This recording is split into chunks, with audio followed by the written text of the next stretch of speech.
কিন্তু মানুষ এক পর্যায়ে শান্তি ফিরে পেতে চায়।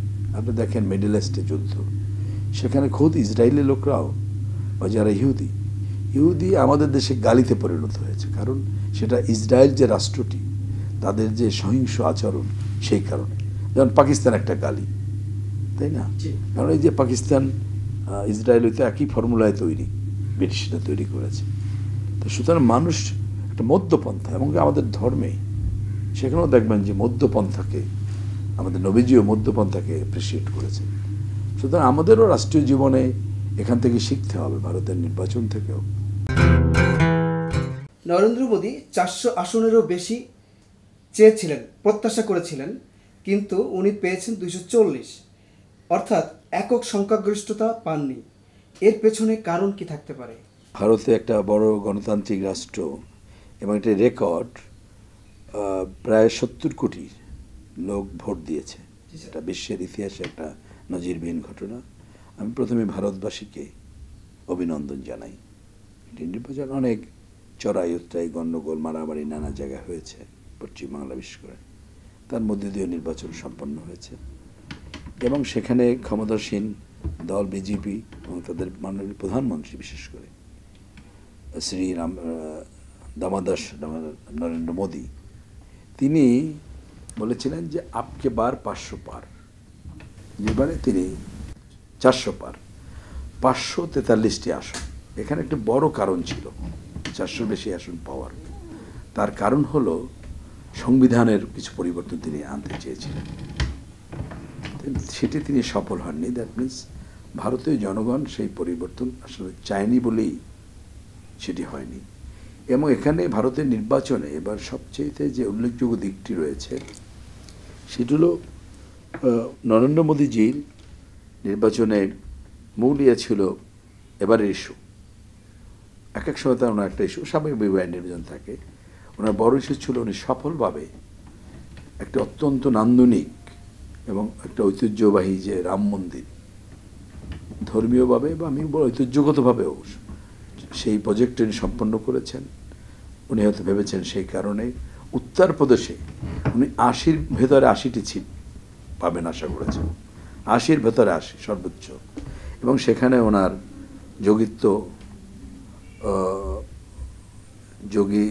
যোগিত্ব নারায়ণ বা এরকম নাম, উনি মুখ্যমন্ত্রী। সেখানে কিন্তু মেজরিটি পান নাই, 80-র জায়গায় মাত্র 36টি আসন, 36 আসন উনি পেয়েছেন। সবচেয়ে উল্লেখযোগ্য হলো খোদ অযোধ্যায় কিন্তু বিজেপি হেরেছে। রাম মন্দির যেখানে অবস্থিত, সেই পবিত্র যে শহর অযোধ্যা, সে রামের অযোধ্যা, আমরা ছোটবেলা পড়েছি, দেখেছি, রামযাত্রা দেখেছি, আমাদের কাছেও প্রিয় সেই কাহিনী। সেখানে কিন্তু বিজেপি হেরেছে। কংগ্রেস এবং এসপি, অখিলেশ যাদবের দল, সমাজবাদী পার্টি, তাদের জোট সেই আসনেও জিতেছে। এবং এটি বিস্মিতভাবে, যেখানে গতবার কংগ্রেস একমাত্র রায়বেলি আসন পেয়েছিল এই সোনিয়া গান্ধীর, এবার কিন্তু কংগ্রেস সেখানে 17টি আসন ইলেকশন করে 11টিতে নির্বাচিত হয়েছে। তো আর বাকিটা জিতছে এসপি থেকে। সুতরাং অন্য অন্য জায়গায়ও আমরা আবার একটা দেখলাম, আরেকটা জায়গা যে সেকেন্ড হাইয়েস্ট আসন হলো মহারাষ্ট্র, সেই বম্বে সহ। সেই মহারাষ্ট্রেও 48টার ভেতরে, যেখানে গত বছর বিজেপি পেয়েছিল 31 আসন, এবার সেখানে শিবসেনা ভেঙে ইভেন এনসিপি, শরদ পাওয়ারের ভাই ছেলে অজিত পাওয়ার, তাকেও দলে ভিড়িয়েছে। কংগ্রেসে দেখলাম একজন প্রাক্তন মুখ্যমন্ত্রী, তার বাবাও মুখ্যমন্ত্রী ছিল, বাবা কেন্দ্রীয় মন্ত্রী ছিলেন, তিনি নিজে মুখ্যমন্ত্রী ছিলেন, তিনিও কিন্তু বিজেপিতে যোগ দিয়ে বিজেপির সেই পদ্মফুলে নির্বাচন করেছেন। তা সত্ত্বেও মাত্র 48টায় 17টি আসন পেয়েছিলেন, তাই না? সুতরাং এটা এক ধরনের, আমি মনে করি বড়টাল হিন্দু বলায়, যেখানে খোদ উত্তরপ্রদেশের মানুষও কিন্তু তাহলে সংবিধানের যে পরিবর্তন, সেই পরিবর্তনটাকে করতে যে চেয়েছেন ওনারা সেটা অ্যাকসেপ্ট করেনি। অর্থাৎ যে কাঠামো রয়েছে সেটার পক্ষে রায় দিয়েছেন আবার অন্য কেউ কিন্তু বিজেপি কিন্তু আবার একক সংখ্যাগরিষ্ঠ দল হিসেবে নির্বাচনে 241টা আসন পেয়েছে, এবং সেটি কিন্তু কংগ্রেস যে জোট, ইন্ডিয়া জোটের চেয়ে বেশি। ইন্ডিয়া জোট পেয়েছে 234টি। সেদিক থেকে বিজেপি নির্বাচনে ভালো করেছে। কিন্তু এবারে নির্বাচনটা কিন্তু আগে বিজেপি নির্বাচন করেছে বিজেপির নামে, এবার নির্বাচনটি হচ্ছে মোদিজির নামে। মোদির ম্যাজিক, মোদির পরিকল্পনা, মোদির সব কিছু। নরেন্দ্র মোদি, শ্রী দামোদর মোদি বা অন্যান্যরা বলে মোদিজি, তো ওনার নামে। সে অর্থে আমি বলবো যে ভারসাম্য আছে, এবং কয়েকটি জায়গায় আসলে তো এক অর্থে কিন্তু গতবার যেখানে আমাদের ছিল 300 বেশি আসন এক বিজেপির, আর জোটের ছিল 353-54টি আসন। আমি বলবো যে ভারতে যে হর্স ট্রেডিং এটা শুরু হয়েছে, আগে ছিল রাজ্য স্তরে, এখন সেটি কেন্দ্রীয় স্তরে চলে গেছে।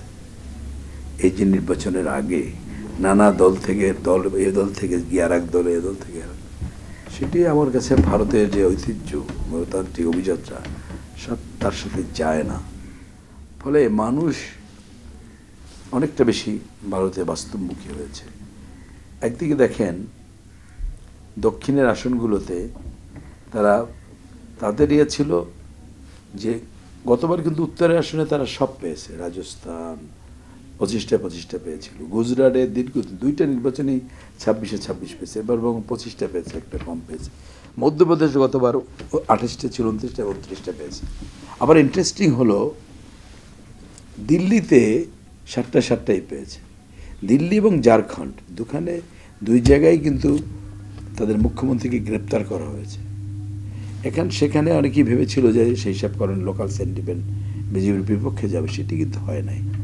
ঝাড়খণ্ডে বোধহয় গতবারও 9-5 ছিল, এবারও 9-5। দিল্লিতে গতবারও 7 ছিল, তার এবারও 7।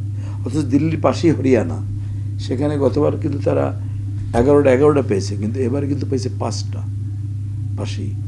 খোদ রাজস্থানে গতবার 25টা পেয়েছে, এবার কিন্তু পেয়েছে 14টি, 11টি পেয়েছে কংগ্রেস। আবার হিমাচলে গতবারও 4টা পেয়েছে, দিল্লির কাছে এটাও, এবারও 4টা পেয়েছে, যদিও সেখানে ক্ষমতায় কংগ্রেস।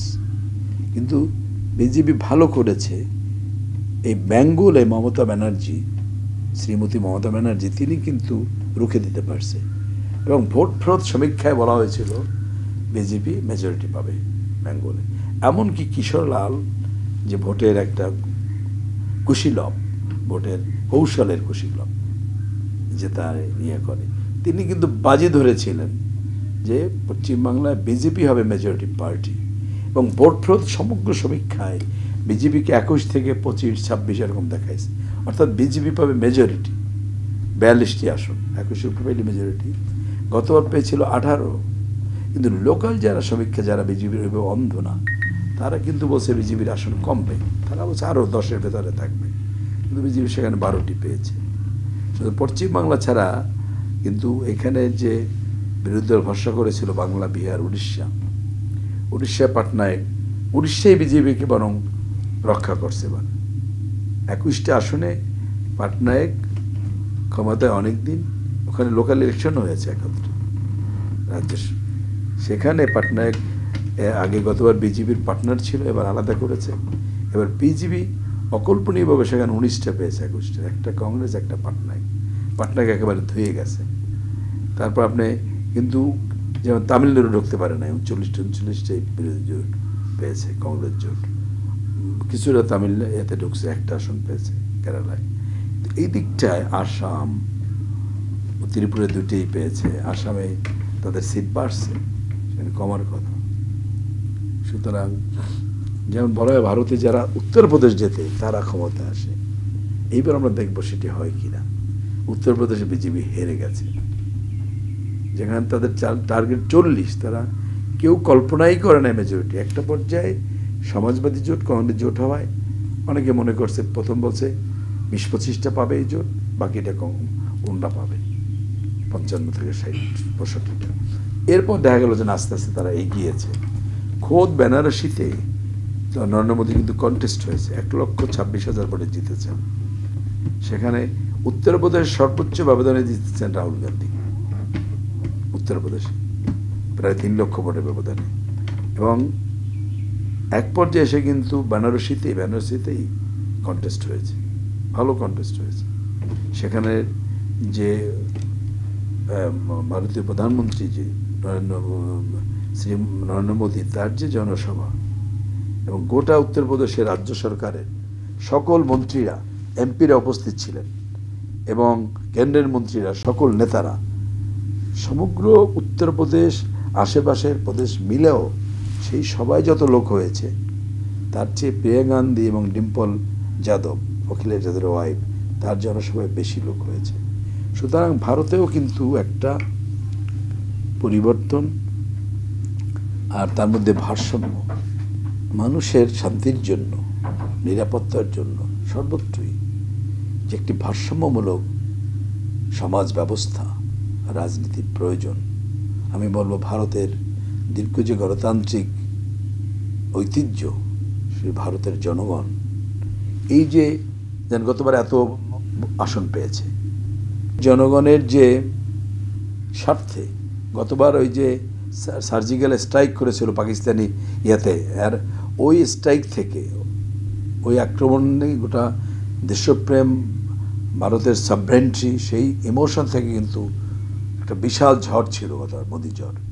এবারে নির্বাচনে আমি বলবো মোদীজি আরও বেশি সিট পেতেন। এই যে 400-র বেশি পাওয়া, এই যে তার ইচ্ছা যে ভারতের সংবিধান পরিবর্তন করা, সংবিধানকে যে ভারসাম্য, জাত পাত ধর্ম, রাষ্ট্রগুলোর ভৌগোলিক ভারসাম্য, সেটাকে ভেঙে যে একটা একমুখী করার হয়তো স্বপ্ন ওনার ছিল। সেই কারণেই কিন্তু মূল যে প্রদেশগুলো, উত্তরপ্রদেশ, তারপর আপনার মহারাষ্ট্র, পশ্চিম বাংলা, পাঞ্জাব, আপনি ভারত ব্রিটিশ বিরোধী আন্দোলনে দেখেন বাঙালি এবং পাঞ্জাবিরা ছিল মূল। সেই 2 জায়গায় কিন্তু কংগ্রেস বিজেপি হেরেছে, পাঞ্জাবে 1টি আসনও পায় নাই। এবং ভারতের রাজনীতিতে মূল বা কেন্দ্র কোথায়? উত্তরপ্রদেশ, 80টি আসন।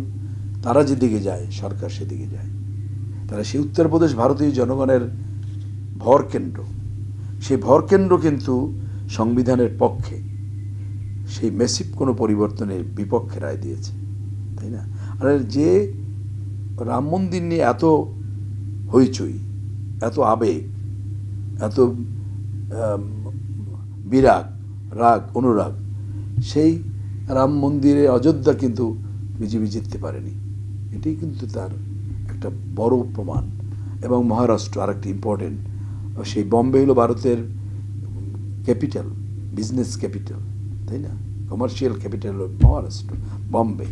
সে মহারাষ্ট্র, সেই ভারতের সংস্কৃতি বিশ্বব্যাপী ভারতকে যে তুলে ধরছে কারা? ওই মহারাষ্ট্র, ওই বলিউড, বম্বের যে সেই সিনেমা, হিন্দি সিনেমা, তাই না? সেই কালচার, সেখানেও কিন্তু সমর্থন পায়নি। তার মানে ভারতের জনগণ, ভারতের মাটি সেই ভারসাম্য রক্ষা করেছে। বিশ্বব্যাপীও যদি আমরা দেখি, মানুষ তো একসময় এক একটা ধর্মীয় জাতিগত উন্মাদনায় মত্ত হয়, কিন্তু মানুষ এক পর্যায়ে শান্তি ফিরে পেতে চায়। আপনি দেখেন মিডল ইস্টে যুদ্ধ, সেখানে খোদ ইসরায়েলের লোকরাও, বা যারা ইহুদি আমাদের দেশে গালিতে পরিণত হয়েছে, কারণ সেটা ইসরায়েল যে রাষ্ট্রটি, তাদের যে সহিংস আচরণ, সেই কারণে। যেমন পাকিস্তান একটা গালি, তাই না? কারণ এই যে পাকিস্তান ইসরায়েল হইতে একই ফর্মুলায় তৈরি, ব্রিটিশরা তৈরি করেছে। তো সুতরাং মানুষ একটা মধ্যপন্থা, এবং আমাদের ধর্মে সেখানেও দেখবেন যে মধ্যপন্থাকে, আমাদের নবীজিও মধ্যপন্থাকে অ্যাপ্রিসিয়েট করেছে।